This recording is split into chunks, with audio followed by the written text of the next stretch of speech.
What's good, Cowboys Nation? Welcome into episode 12 of the Sky in Two Eyes show. And let me just say this real quick. I wish y'all could hear the pre-show because Two Eye had me in tears. We may have to start a Patreon or something, but welcome in my lovely co-host, Aisha Morrison, aka Two Eye. What's happening? What's up, man? What's up, No, man? We got another padded practice today, if I'm not mistaken. this Another is padded practice. another padded practice. I Yeah. think I told you this. This is the biggest week of the off season so far, Mhm. right? You got the Mhm. padded practice, you got the joint, and then you got the Cowboys. Not Cowboys first preseason game this Mhm. Saturday. So a lot to look forward to. You will hear from us probably a few times. And today on this episode, we're going to talk about some of the things we're looking for in Mhm. that joint practice against the Rams. So the Rams come in town tomorrow, and I believe they're going to start getting everything together around 2-ish Central. And we're going to have a lot to cover, and we're going to have a recap of it all. But before we get there, we have some things that we are looking forward to seeing. Right, Tui? Yeah. Yeah, I mean, I know Sky's gonna kind of lay it out. I'm just gonna kind of fill in with some of the stuff that he wants to be looking for. I'm gonna use some of the notes that I picked up on, and there's a few things I think are gonna be important. Yeah. Them going against each other in practice, like you getting a look, obviously, but going up against another competition, seeing how things kind of flow. It is a controlled environment, but this is the closest we're gonna get to seeing, ones against ones. So I Yeah. think it's very valuable time, of course. Now, we know one person will not be out there practicing against the Rams, and that is Micah Parsons. So we are going to start with the big bomb that dropped on Friday that we didn't get a chance to react to on the Mhm. show. And boy, was it a bomb. It was a Cowboys version of Hiroshima, if you will. And Mm. honestly, for the first time in my I can remember, a Cowboys top player requested a trade. So Mhm. if you were somehow under a rock trying to avoid the cloud from the Hiroshima bomb, Michael Parsons came out and is using the trade request demand in the negotiations. And I know there's a lot that we can get into it. So I'm just going to share my thoughts on it, Too. You can share your thoughts on it, and we'll get back to the football aspect of this. I will start off by saying this is, first of all, unfortunate. I hate that it has come to this, but does it surprise me? No, because for a while I've been saying he ain't the one. You know, Mhm. him and his agent David Mulugeta are not the ones to play around with. And I think with this request, this is Micah fighting back the best he can, knowing that he really doesn't have a ton of leverage like a Dak Prescott did. And I do agree with this when it comes to Jerry. This is a part of the negotiations. With that said, Tuai, if you don't mind, Jerry did shut down the trade noise. Okay, Yeah, he did. he almost looked like he was enjoying it. Number one, I Mm. mean, and look, he does enjoy this stuff. Dragging these things out is literally how he does business. I hate that because it's ass backwards. Tuai, like Yeah. this is, to me, this is not how these things should go. And it's gotten to the point now where the difference is the player feels disrespected, Yeah. right? And it's not the first time, because if you guys remember a few years ago, after D Law got paid, he came out and said, "Yeah, I felt disrespected," to the point where I told Steven, "Hey man, cut me. Just go ahead and cut me." And that never happened. Obviously, he got the deal done. We just didn't hear about it Right. until after the fact. But I also don't think this is going to be the last time that we see this with a Cowboys top player. And when I say see this, I mean them dragging it out, Yeah. because this is how he elects to do business. And instead of paying the top of the market guys early, remember, that's what we're talking about here. Not the Jake Fergusons, not the Terrence Steeles, the very tippy top, the CD Lambs, Dak Prescott's, D Law, because at the time D Law's contract was right at the top as well. He elects to drag these things out because, according to reports, he does not believe in paying these players early because he doesn't believe in the market forecast, meaning this is what the agent's saying, or this is what the agents or the market dictates. No, I'm going to pay you what the market says when it's time to pay you at the end of all of this, because A, I'm going to generate more news and headlines and buzz, and B, yeah, I'm probably going to pay you anyway, but we're going to get some extra money on top of that once we get there. But what he fails to realize, to me, is that this is a detriment to how you do things, because on the back end of all this, he's going to say what? we don't have enough cap to go get XYZ, or we got to be careful because we have to have this much cap to pay XYZ. When in reality, you could have saved that cap had you jumped ahead of this thing when it comes to these tip top market players. And make no mistake about it, no matter how you feel about the player or what have you, Micah Parsons is a tip top of the market player. Yeah. I'll leave it at this. This is unfortunate. I absolutely hate how they run their business. I'm not going to get into the whole notes and the timelines and things like that because at the end of the day, this just needs to get done to Yeah, man. I think you laid it out perfectly. It's just not savvy business, man. And this has been happening for a while. Like you mentioned, we've heard several players talk about this. We hear free agents come in here and feel like they've been disrespected with the offers and stuff like that. And I just feel like I'm just ready for it to be about football. When you think about like a guy like a Micah Parsons with his talent and everything, like some stuff is a no-brainer. It shouldn't be all of this recreational stuff. And I understand the reasoning, like you were explaining, like why they're going through this process, why like they're thinking behind it and all that stuff. But like I do think it is at a detriment to your team to a degree as well, because I think this defensive end room that we've gotten an eye on and gotten to see some of the different things they're doing, that is going to completely change when a Micah Parsons is Yeah. there. And there's not a lot of ways to replicate his presence and what his presence does for an offensive coordinator and to an offensive line and how it creates for guys around him. And very similar, like Bree mentioned today, that like that's very similar to what we were saying about CeeDee Lamb, right? It's like, yeah, the other guys, we're getting to see these other guys, and this is good that we're being able to evaluate them. But in reality, your offense is going to be very much so predicated on where 88 is lined up, and where he's lined up dictates coverage. Yeah. And that changes other guys, other wide receivers' assignments. So when I'm thinking about the football aspect of it, I don't like that he's not and like he trains out, he goes on the field and works out and stuff really early in the morning every day here. But these guys are also getting like that chippiness in practice and stuff like that. We got to hear CD Lamb on 105 talk about the reason why he hurt his collarbone is because he wasn't in camp teaching him like learning how to fall, Mm. like training his body on how to fall. Cause he said that. He said, like, that is a part of it, is knowing how to fall. And you need those reps to have that. So I know Micah is someone we look at as somebody that can roll off the couch and be a good player, but there's a callousing that's going on right now with these like players, like with how physical Shoddy's trying to get them accustomed to the physicality of the game. Like, I don't like that Micah's not getting this time. I don't like that the guys aren't getting the time with him in that way. And then also too, I just feel like you mentioned from the business part of things, it It, just feels like it shouldn't be this complicated, and it's exhausting with it being this complicated. it And I really know is. it makes for good TV. And I said today on Girls Talk is like it feels like One Life to Live is given General Hospital. It's And given every like year it does the same. It accomplishes the same thing within the fan base. It divides them. You get it people that are divides like, it. oh, I'm with Jerry here. I'm with Micah here. I don't understand how you can do that. Especially look, fool me once, shame on me. Fool me twice, can't get fooled again. Right? With George Washington, George Bush. George Bush said, and jokingly. And what I mean by that is, ladies and gentlemen, if this was the first time this has happened with the Joneses or the Cowboys, okay. Second time, all right, man, a little bit. Y'all, this has been happening for Ezekiel Elliott, Dez Bryant, Demarcus Lawrence, Dak Prescott, CD Lamb, Zach Martin, and now Micah Parsons. This happens so damn much. How can I look elsewhere other than the guys up top to say, hey, why does this continue to keep happening? Not that it doesn't happen across the league, but this keeps happening to one organization, the Cowboys. Everybody you named is homegrown, Homegrown. and you are supposed to be a draft and develop team. Yeah.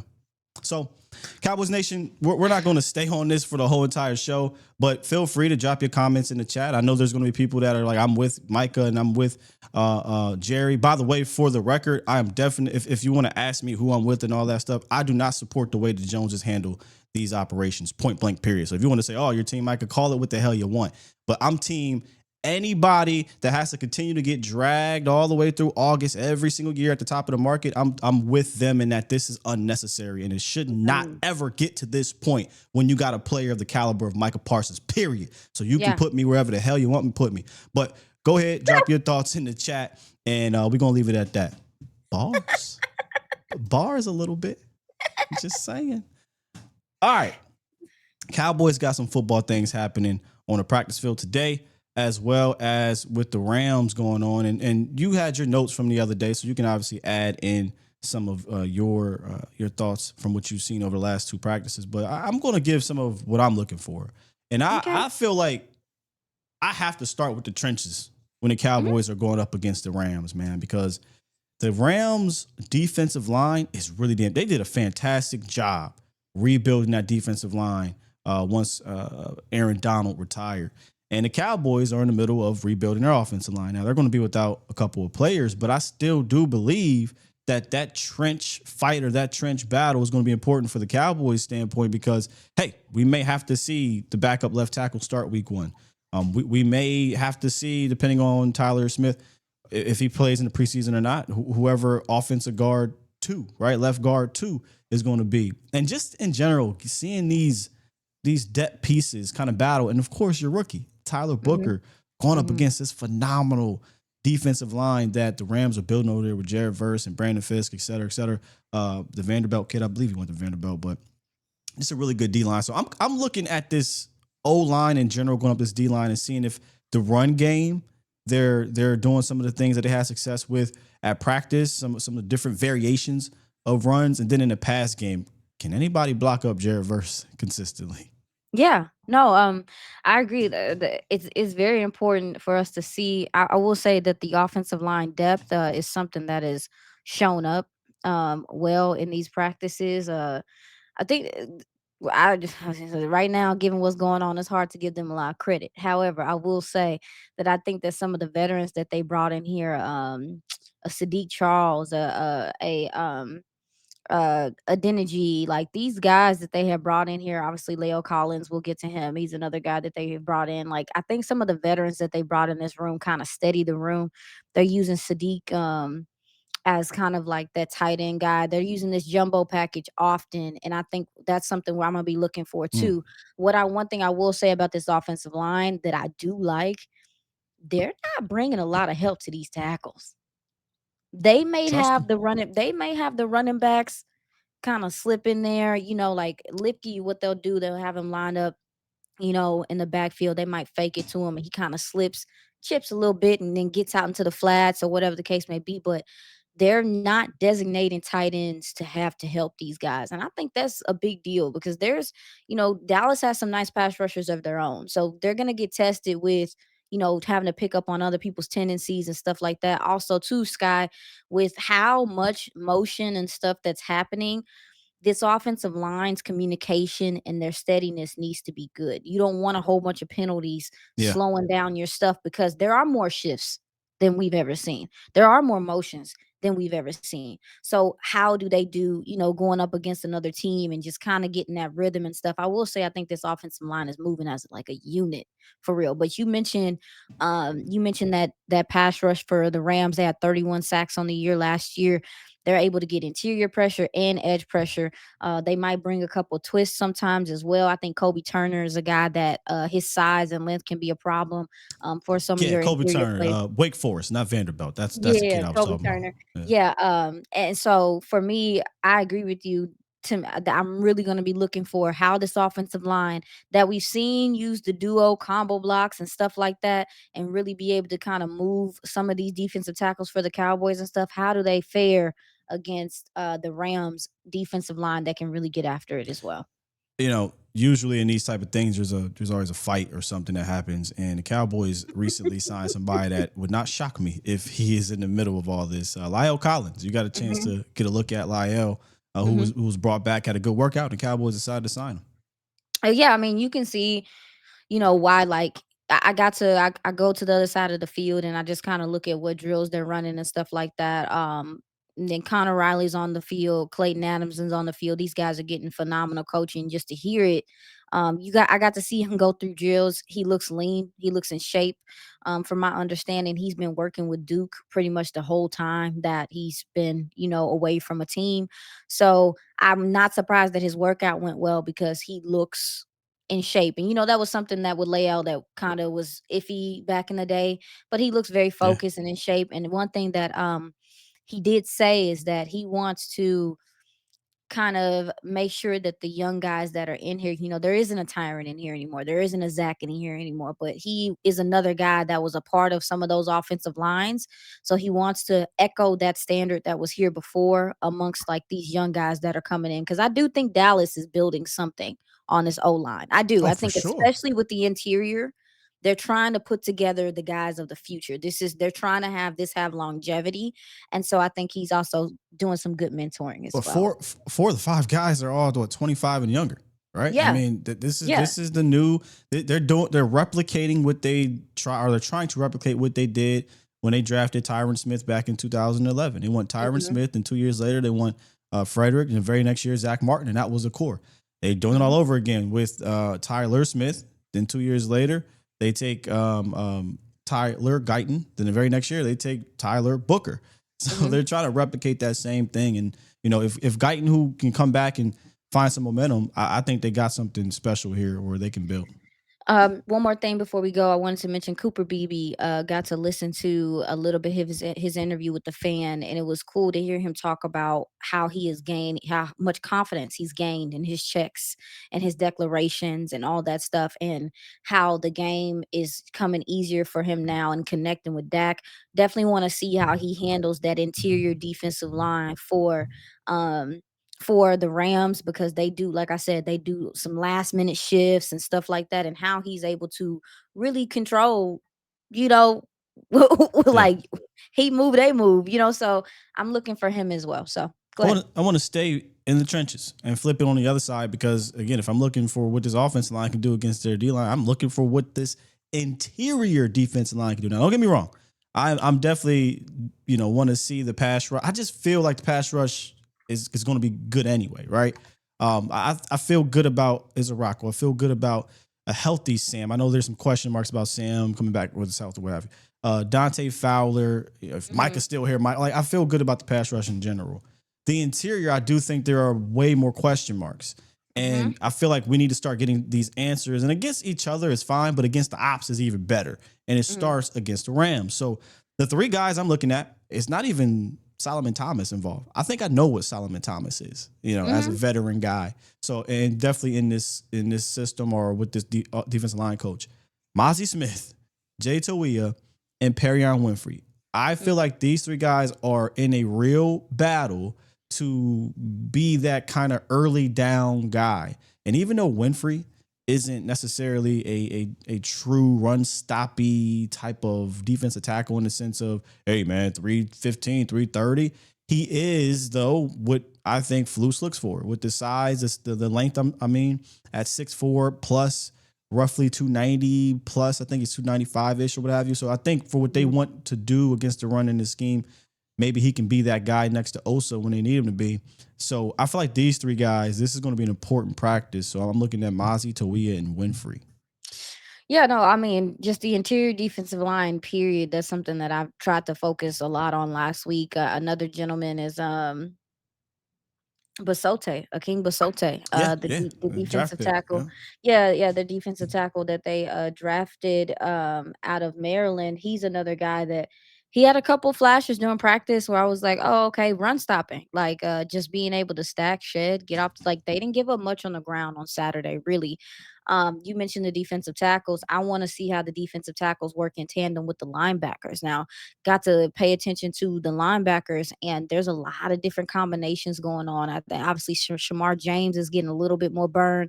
I don't know what was going on with Murray, but like he wasn't out there I in wonder his if they're trying to couple. ramp him up because remember he missed Yeah, like the maybe. first week and a half.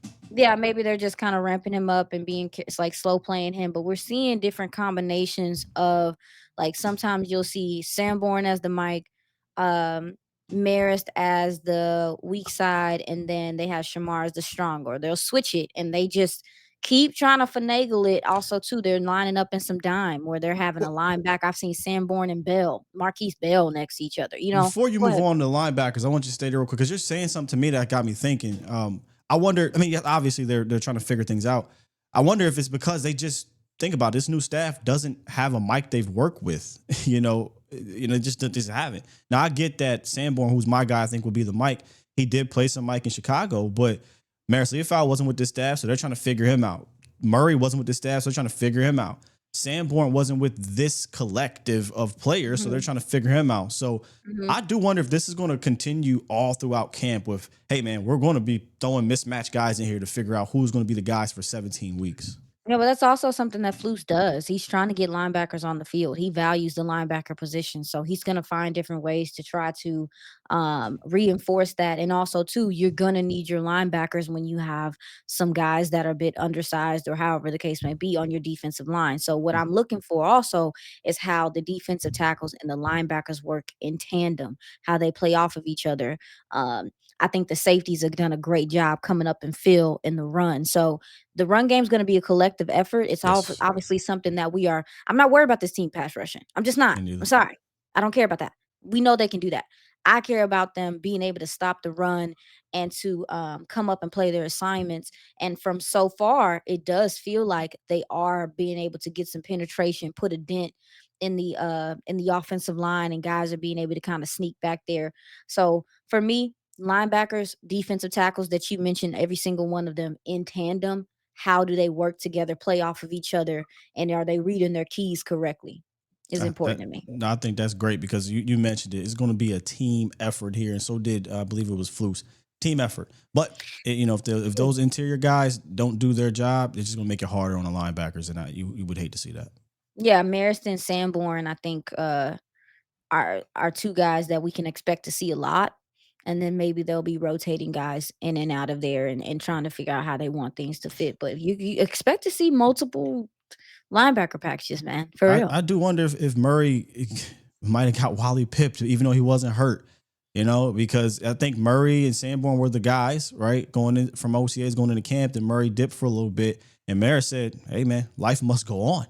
Yeah. And he has been really showing up and showing out. And we know he can play with his hair on fire. And once the Yeah. season gets here, there are going to be, if you go look at Flus's history, there's going to be two linebackers that play majority of the snaps. And that third one they'll play around with. But Mhm. who are going to be the two guys is who I think they're trying to figure out. I feel good about Sanborn being one, but Mhm. Murray, if he continues to kind of just be in and out, I don't know. I feel like our version of Troy Polamalu may be out there as that other guy. So Yeah, Maris Maris. keeps it up. Yeah, Yeah, Marist, I think he's been reading the defense very well. Eberflus is getting creative in how he uses him, kind of moves him across the line, and I he's a think versatile that cat. also too, he's a versatile guy. I think they also trust him in coverage in some situations as well, just because of how he reads, how he keys. Shamar, like I said, Shamar James is a guy we didn't hear much from through minicamp OTAs. I don't know if he was dealing with something or not, but I did see him on the bands during that time, and he's a guy that can run the hell out of the alley. I mean, Shotty talked about his ability, the instincts to read and just go. And he's not a 40 fast guy, but on the field he's fast. I think they see him having some of that overshown temperament too. That maybe they want to get on the field as well. Sometimes. So he's another guy to keep an eye out on. So pay attention to these linebacker combinations. It was a lot. It was a lot the other day. I was like, They're trying to figure it out. They're trying to figure it out. It seems like they have figured out the cornerback position, at mm, least, until, Revel and Diggs get back. It feels mm-hmm, like Diggs and Revel will not be available to start the season. I mean, we'll see with Diggs. Maybe it'll surprise us, but he even mentioned targeting mid-September. mm-hmm. However, Deron Bland is back. We've seen him out there. He got to stack some days. He having his hands full with 88 and three, boy. I'm laughing, hollering at him because I be feeling bad for him because I be sitting here like, Ada. dog, like having to deal with them all There practice. ain't no break. You know how last year, like, oh, good, 88's on the other side. No, you got to deal with three. No, He's on this side. he not getting a But break. it's not even really Bland who I'm watching for out there because look, yeah, Bland has to get some of his confidence back or whatever. But we've seen him in the games be a good player. Kyer Elam, I am really focused on Kyer Elam carrying over this momentum against the opposition. as Mhm. opposed to Cowboys receivers. Mhm. If he can come out in these practices and obviously in the preseason game, and I feel like he's solidified that he's going to be the other guy with those other two guys out. But Mhm. of course, it's all about confidence with him, right? I want to see him continue and carry this momentum because when the season starts, boy, we gonna need that confidence sky high. Mhm. Okay, because he's not going up against no scrubs out there. So I want to see him continue to stack these days up against the Rams and in preseason. And something I said to you about him before, it's going to get beat, right? It's going to happen. I want to see, well, when he gets beat, does he bounce back with consecutive reps of good plays Yeah. I mean, I've gotten to see that in practice, like, against cause the they ops? give. I'm saying against the ops. Yeah, I mean, against the ops, Yeah. of course. No, I totally, but I'm just saying that that was something I was initially looking for from him in general, was just the confidence from him. Oh, the Because confidence, when you go definitely. look at the tape, like, you don't see a confident player all the time, but he's talked about in his interviews, that he's confident in the scheme. He's also confident in his coaching that he's getting as Mm. well. And I'm gonna tell you, I got the opportunity to talk to some of the secondary players after practice yesterday, and they are very excited about the scheme and the quality of coaching that they are receiving. Um, and I also think that they're practicing turnovers. Obviously, no, this is something that Flus does, but they're practicing because they know that this pass rush is good. They know that there's gonna be opportunity. I think there's an emphasis of that because they think that they're gonna get the opportunity to rush the pass or turn the ball over. But when you also talk about the secondary, they are doing a good mixture of man and zone and disguising, and what they're doing also too is what's really tripping Dak up is there's times where they're using these linebackers on at the end position, and some of these guys are dropping into coverage, or these ends are dropping into coverage, and he's not seeing them sometimes. And so we're gonna see you're gonna see how this secondary kind of works in tandem also too with the defensive line and how they're kind of disguising. That was one thing I was talking to the DBs about, was like, okay, so Zimmer disguised a lot. Flus is gonna do it as well. It just is gonna look different. You know what I'm saying? Like, I think it's gonna look different than how, well, I know it's gonna look different than how Zimmer decided to do it. Um, Keemon Hall is another gentleman I'm gonna be watching as well, because if push comes to shove and it ends up being Khair Elam, Deron Bland on the outside, What up? Keemon Hall could very well be your starting nickel corner, and he's going to be asked to do a lot in this Rams practice. They love to attack the slot. They love to, maneuver their wide receivers inside to outside. So he's going to have his hands full. How does he do with reading his keys and to man that nickel spot, because it's important. And again, we talked about the loss of Jordan Lewis and what that means. So he Yeah, got I'm some looking big forward shoes to to seeing fill. him in the run game against this Rams team because that Yeah. that oh, that nickel guy is going to be very important in the run in Yeah, Flus' he's defense. chippy. He's chippy. He's not afraid to get hit in the mouth. He has the temperament. I've seen it. I've seen the temperament against the Cowboys. I want to see it against the ops. How you say Scott, like how he gonna turn up against them. So, yeah, I'm looking for that too. What about the safeties? You looking at any of the safeties? Well, you said something last week, and you kind of mentioned it a little bit here today too. With Marquise Bell, you think that he is going to be a guy that kind of plays that wild card or star position, whatever you want to call it. That back. Hmm. Remember when DQ was here? DQ Yeah. used three safeties, and we kept saying, well, who's going to be that third guy when I believe it was who was number one? Jay Ronkers when he left. Well, Zim doesn't use three safeties, so Zimmer. That's why last year I was like, it's irrelevant to have this conversation. Yeah. This we'll see with Flus. Flus may again, he's a defensive coordinator now strictly, and it sounds like he is kind of molding a little bit and adjusting and adapting. He's not historically a guy that uses three safeties a whole lot, but he's probably looking like, how can I get some of our skilled guys? And Bell, to me, I wish they would have just break the stick and let them compete. And it sounded like they were a little bit. But Bell, to me, is a guy that's multi-talented. We saw him play linebacker and in pass coverage. He was really, really good. Now he got caught up against Philly against Goddard, but he was a strength of his at linebacker was covering, right? Because he Hmm. was a safety. So I wanted to look at him and say, all right, you talk about the tight end stopper being a guy that can go up against some of these more athletic tight ends. The dude is, bless you. Is Woo! there a cat over there? My bad. I should have muted myself. Yeah, because it sounded like it was a cat over there. No, dog. But it sounds like he has the size, right? 6'3". He's length, and these tight ends are all going to be 6'4", 6'5", or whatever it may be. So, from a safety standpoint, Marquise Bell is the guy I'm looking at. I know what Dono is. Malik Hooker Mhm, sounds like he's having a good camp too, but he's a veteran. I mhm. know what he is. Marquise Bell, I don't think has ever really got a fair shot at safety while he's been here for the Cowboys. Yeah, I got to talk to him a little bit after practice, and I was like, "Look at you, man. Look at you on the field again." And I just asked him what he was doing with his body, how he was feeling, all that stuff. And he really feels like this coaching staff gets him and gets what he does well, and like how they can use him. Like I said, I saw him in the dime a couple times. And I do think that's something that they want to do, man. Like depending on if they feel like, and he's that battle between him and Ferg has been real. Like there's a Ferg might beat him a couple times, but he's contesting every ball with Ferg. When they do red zone stuff, he's the guy that ends up typically defending Ferg.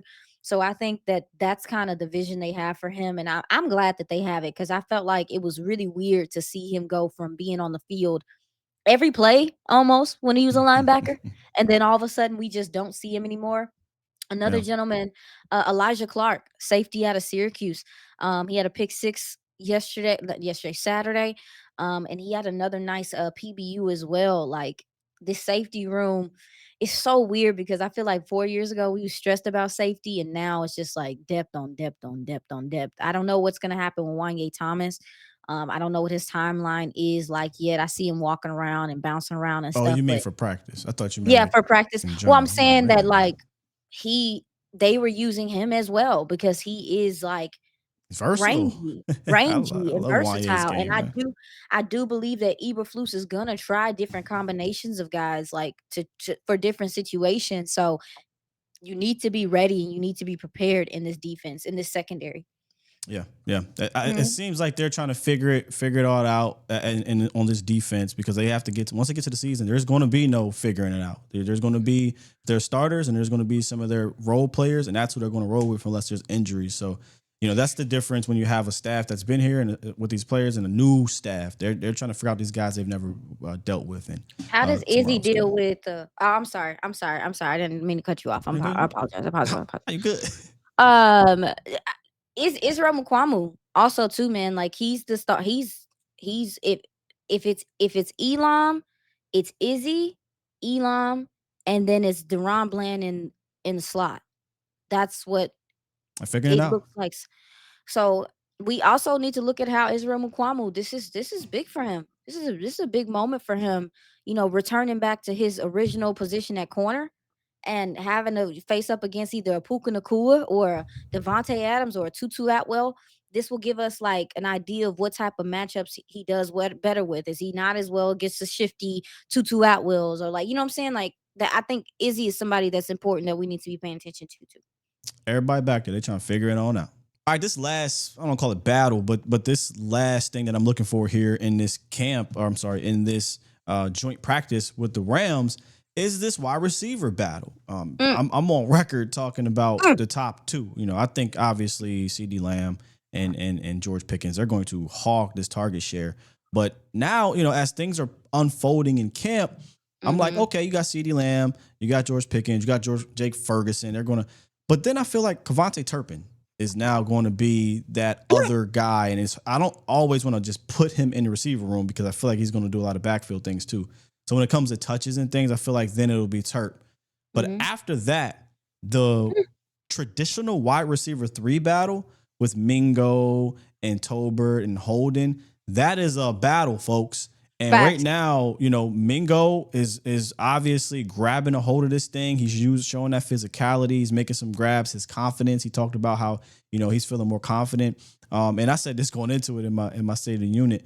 There shouldn't be another receiver on this roster that is more pissed off and playing with a chip on his shoulder than Jonathan Mingo. Right. You know what I'm saying? And it feels like he's going out there and showing it. Trayshawn Holden, we talked about him on the last episode. This kid is going out there and playing with that dog mentality, that chip on his shoulder, and really saying, "Look, y'all can't let me go. Like this, I need to be on this damn team." And Mm. if they're going to carry 6, to me, it feels like he's that 6 guy.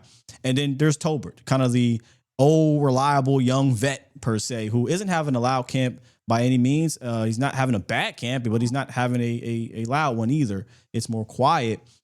Well, good for him that he had a good day the other day, but you want to see Tober stack, especially against this team, to say, hey, look, against the ops in these moments where the bullets are flying a little bit more. Mhm. I've been here before with this quarterback, so I know where to go. I know how to secure the catch, et cetera, et cetera. You want to see him get together, but this wide receiver battle opposite of the CD Lambs, the George Pickens, and the Turpins, in my opinion, the fight for that backup role is Mhm. fierce, and you want to see them transition that energy against the opposition on Tuesday. Yeah, man. Like I thought that's a fantastic point by you to, mention that Tolbert has been here before. Like, and we expect for him to show that in this practice, Yeah. especially given that he's had some, quieter days, I guess you want to say. He's just steady. And sometimes people don't like steady. But I will say also too with Trishawn Holden, he said it when he first got picked up. He was like, I'm coming. I, he ain't he he looked in ain't that room and said, "What am I supposed to be scared of? For the backup position, like yeah. with all due respect to Mingo and Tolbert, Yeah, and this is a guy that I love the word that obviously you use the word savvy. He's just he marches to the beat of his own drum. He's extremely confident. He got some nasty to how he can catch the ball, the yak ability, stuff like that. But you mentioned how he can find soft spots, and I love how he comes back to the quarterback. I mean, that takes a lot of awareness. He just seems a little bit more ahead. And if we're being honest, like when you look at how he plays right now, he is kind of showing what we expected Tolbert to show his first year and kind of just like that, like from the South Alabama tape. And again, this is a guy that we already know his pedigree as far as like going to Alabama, ended up going to Oregon for other stuff, whatever. But this is a guy that we know people know he's talented. It's the other stuff and the intangibles and him. And I think that yeah. he's really put his face in his playbook, and that shows on the field. And let me say this: I forget who I was talking to on Twitter about this, but let's be clear here. It feels like the entire room in general is having a good camp. Now, again, I know we say Tober's having a quiet camp, but he's not having a bad camp. So Hmm. if it feels like the entire room, you know what that says to me? Your offense, your scheme Mm. is actually receiver friendly. And what made me think about that was when you brought up Tober, this is what we expected. And I'm like, well, Tober was in a non-friendly Mm. scheme when he first came in here with those That's totally option routes fair. and things, and he lost his confidence, and it showed. It was not a great rookie year. That is totally And fair. it took him some time to grasp everything. Where this scheme, it sounds like everybody's having days or moments or what have you. Now some are having moments more consecutively. Like Mingo is stacking days to the point where he's your wide receiver 3 right now. If it was over, Trayshawn Holden is showing things. Flournoy is starting to come along. Brooks has been steady. Like, I mean, this whole room, Turpin, the whole room. The backup quarterback is better too. So you're Yeah, getting a better look at like the scheme, you're 100% correct. But the backup quarterback is that too, giving them sure. a chance, is giving them we are getting a better look at these other receivers because the backup quarterback delivers the ball better than the other one did. And that just is what it is. Yeah. With Holden, they also are starting to use him with some end rounds and stuff like that. So with special teams is going to be important too for all of Oh these yeah. guys. So in these practices, preseason game this weekend, look at how they're using some of these wide Always an receivers indicator. in those. And when you start reviewing tape, look at their blocking. Look at if they look like they're playing the assignments. Because when you start talking about the down the roster wide receivers, they're trying to see, are you willing to do special teams and do that Yeah, stuff as if well, you're and if how you're well wide you receiver doing it? 6, you have to do, like, that's mandatory. It's Yeah. not just the receiver things. Like, you're gonna have to go out there and play punt coverage, kick coverage. I don't think they'll be on the field goal team or anything like that. And then obviously some of the dirty stuff, maybe the blocking or what have you. But special teams is an indicator. Go and see the first 2 preseason games. Who's out there when the special team starts off? Yeah. That'll tell you some stuff right That'll there. tell you some stuff. So yeah, I agree. That wide receiver battle, like, it's a good problem to have. Ryan Flanoy is emerging as well, man. It's a battle. They battling out That's what I'm there. saying, right? And my last thought on the receiver position, that I was again talking to somebody about this. Mhm. I don't think we're going to see. That's why I keep bringing up traditional wide receiver 3. When I say traditional, I mean backup. I think whoever wide receiver 3 is the backup to the top 2 guys. I got a feeling we're going to see a lot more 12 personnel where we don't see a receiver out there, or if we do see the third receiver, it's going to be more Turpin than it is the traditional wide receiver three. I've just been thinking about that a lot. If you Well, I go wrote look it at down. Clayton I Adams' wrote history, yeah. Well, yeah, I scripted like 10 plays and it was 12, 12, 13, 13, yeah, 21, 14, 20, 12, 13, yeah. 21, 14. I They went spread a couple times. They line blew out wide. They're bringing Turpin back inside. It is CeeDee Lamb said it in his presser his interview at 103, 105.3. There is emotion on every single play and it has purpose. So oh I agree with you. we dribbling with a purpose, you It's say? happening. Come It's on, happening. baby. It's Come on. it's I was just thinking about it. I had to go look. I had to double check because when I was doing my Clayton Adams study, remember we talked about this months ago, You did, you did, the you did. 13 and the 12. But I said, let me go look not just at Clayton. Because remember, I think this offense is going to be a mixture of what you see from, obviously Clayton Adams, but the McVays of the world, the Shanahans, and not bring up McVay, but he does a lot of 11. But I'm talking about if you go look at the Shanahan tree, a lot of the Mhm. Shanahanish trees, what they're doing, even in Baltimore, what have you, even in Buffalo, it's not so much 70, 80% 11.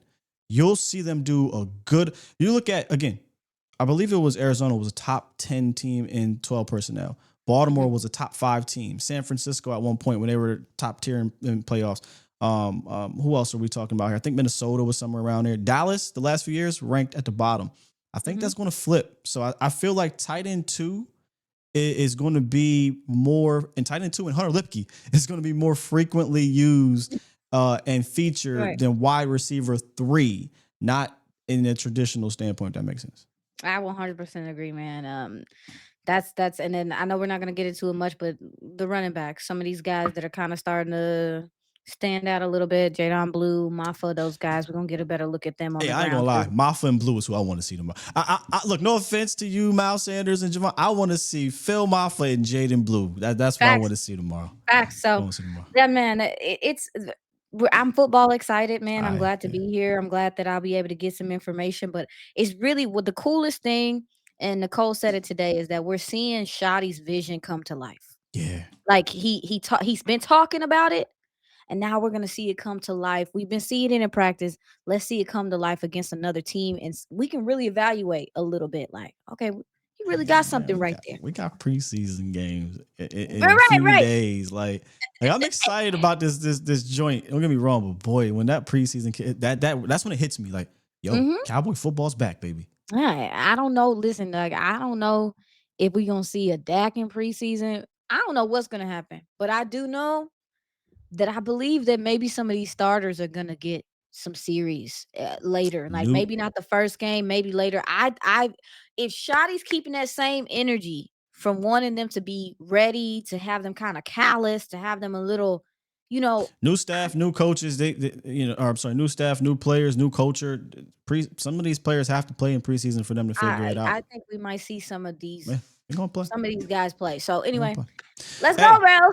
that has been the latest on the Cowboys practice updates and the things that we're looking forward to. You keep doing a phenomenal job down there, man. Your eye in the sky is appreciated within the nation. Cowboys Nation, Mhm. do us a favor. Hit that like button if you enjoyed today's show. If you are new, you happen to just pop up and say, hey, man, this show looks pretty cool. Tap in with us. Subscribe. We will be here with y'all all off season and all season long with so much more in store. Appreciate you for 2i. I'm Sky. We out here. Peace.